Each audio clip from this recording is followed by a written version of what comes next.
राष्ट्र सर्वप्रथम, वंदे मातरम। राष्ट्र सर्वप्रथम की बात में हम बात कर रहे हैं दोस्त, फिर एक बार भ्रष्टाचार के संदर्भ में। भ्रष्टाचार भ्रष्टाचार भ्रष्टाचार, जिधर देखो उधर ही भ्रष्टाचार।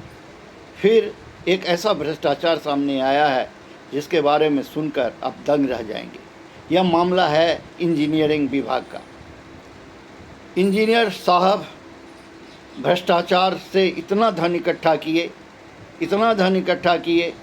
कि जब उनके घर छापा पड़ा तो वह रात भर नोट को चलाते रहे, पानी के पाइपलाइन में बहाते रहे, फिर भी उनके घर से करीब 39 लाख रुपये नगद छापे के क्रम में बरामद हुआ।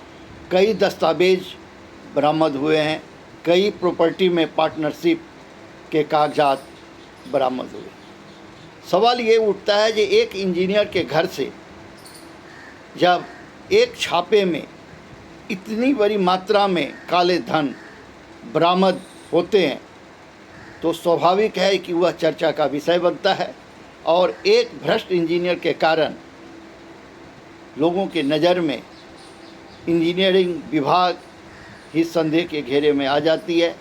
जो इंजीनियर ईमानदारी से राष्ट्र को आगे बढ़ाने के लिए, क्षेत्र के विकास के लिए रात दिन काम करते हैं, उन्हें भी लोग संदेह की नज़र से देखने लगते हैं। जबकि हकीकत ये है जो कुछ मुट्ठी भर भ्रष्टाचारी भ्रष्टाचार करते हैं, लूट मचाते हैं और वो इतने संगठित रूप से कार्य करते हैं जो वे जल्दी पकड़ में नहीं आते। और समाज में, राज्य में और राष्ट्र में वैसे इंजीनियर अपने काले धन के बदौलत एक अपना साम्राज्य स्थापित कर लेता है और वह काले धनों से अर्जित साम्राज्य राष्ट्र के विकास में दीमक की तरह राष्ट्र को चाटता रहता है। यह एक बहुत गंभीर समस्या है। हम लगातार आपको दिल्ली के इंजीनियरों द्वारा किए जा रहे भ्रष्टाचार के मामले को उठाते रहे, आप लोगों का ध्यान आकृष्ट करते रहे। खास करके करौल बाग जोन की हम अक्सर चर्चा करते हैं। हमने वेस्ट जोन के बारे में काफ़ी समाचार प्रकाशित किया। कई भ्रष्ट इंजीनियरों को कटघरे में लाकर खड़ा करवाने का काम किया। अभी करौल बाग जोन की बातें लगातार चल रही है, जो किस प्रकार से 500 करोड़ की संपत्ति को, जिस पर सीलिंग का ऑर्डर 2 वर्ष पहले ही एक डीसी ने दे रखा था, उस फाइल को किस प्रकार से दबाकर इन भ्रष्ट इंजीनियरों ने रखा। और अभी माननीय प्रधानमंत्री कार्यालय द्वारा दिए गए सख्त निर्देश के बाद जब डीसी करौल बाग जोन ने उस फाइल का निरीक्षण किया तो पाया गया कि 2 वर्ष पहले ही यह पूरी प्रॉपर्टी सील करने का आदेश दिया जा चुका है। उसके बावजूद भी वह प्रॉपर्टी फाइल में 2 साल पहले से सील है, लेकिन वह प्रॉपर्टी यथावत कार्यरत थी, वहाँ पर व्यापार चल रहे थे। 2 वर्षों तक वह फाइल दबाकर रखा। किसने रखा, इसकी जांच अब तक नहीं शुरू की गई है। उस अधिकारियों को सस्पेंड नहीं किया गया है जिसने 2 वर्षों से इस फाइल को दबा करके रखा था। उसके खिलाफ क्या इंक्वायरी शुरू की गई, यह बात मीडिया को नहीं बताया जा रहा है।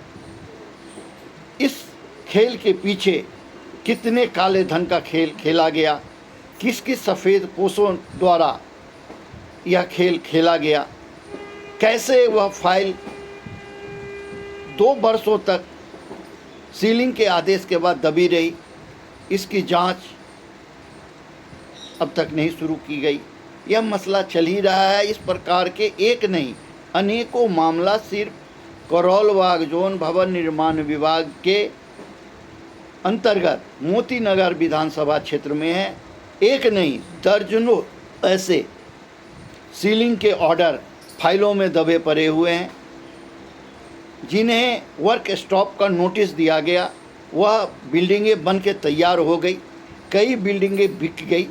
इतना ही नहीं, जिस बिल्डिंग का रिहायशी नक्शा स्वीकृत किया गया, डीएमसी एक्ट के तहत उस भवन में कमर्शियल सेल परचेज का काम किया गया, जिसमें रजिस्ट्रार कार्यालय की भूमिका भी संदेह के घेरे में है कि जब स्वीकृत नक्शा रिहायशी है तो फिर उसका सेल परचेज कमर्शियल कैसे हुआ, किस नीति के तहत हुआ, इससे सरकार को कितने राजस्व की हानि हुई, इस प्रकार के अनेकों मामले हैं।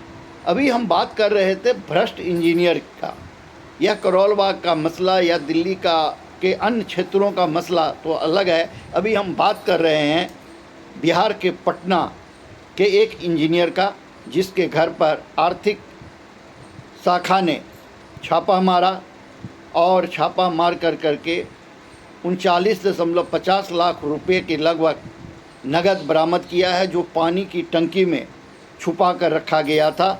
जब रात भर नोट जलाया जाता रहा, पानी के पाइपलाइन में, सीवर के पाइपलाइन में, इन सब में बहाया जाता रहा, उसके बाद भी जो नोट बच गए उसे पानी की टंकी में छुपाया गया था।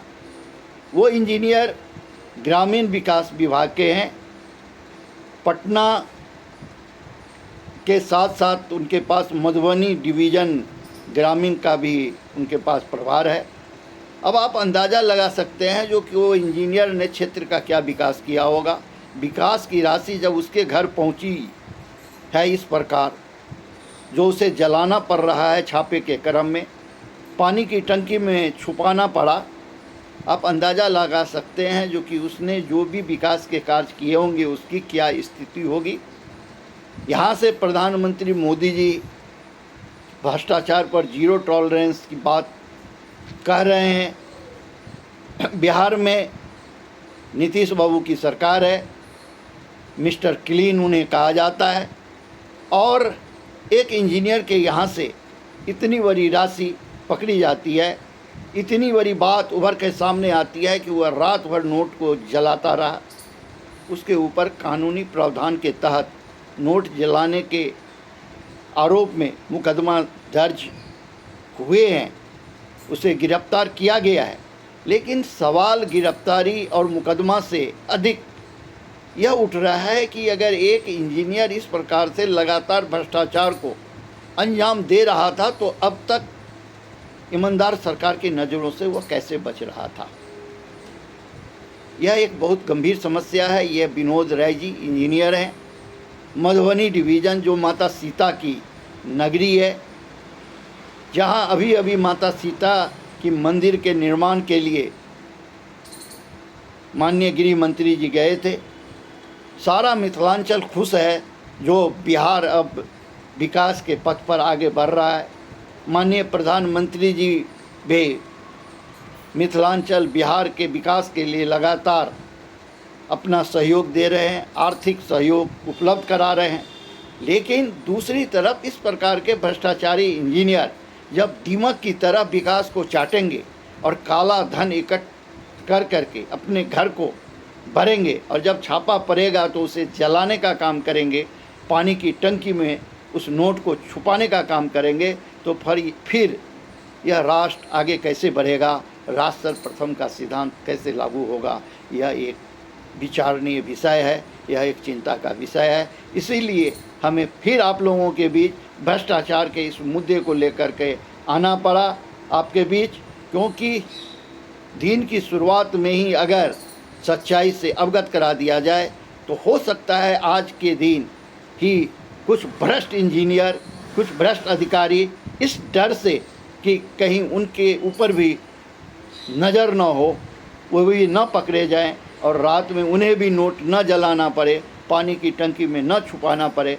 अगर हम एक दिन के लिए भी इस देश के भ्रष्टाचार को रोकने में सफल रहे तो हम समझेंगे कि हमारा राष्ट्र सर्वप्रथम का सिद्धांत सफल हुआ। राष्ट्र सर्वप्रथम, वंदे मातरम, जाग उठा है भारत। अब अन्य खबरों के लिए बने रहें नेशनल टीवी चैनल सर्वधर्म संगम पर, DID न्यूज़ पोर्टल पर।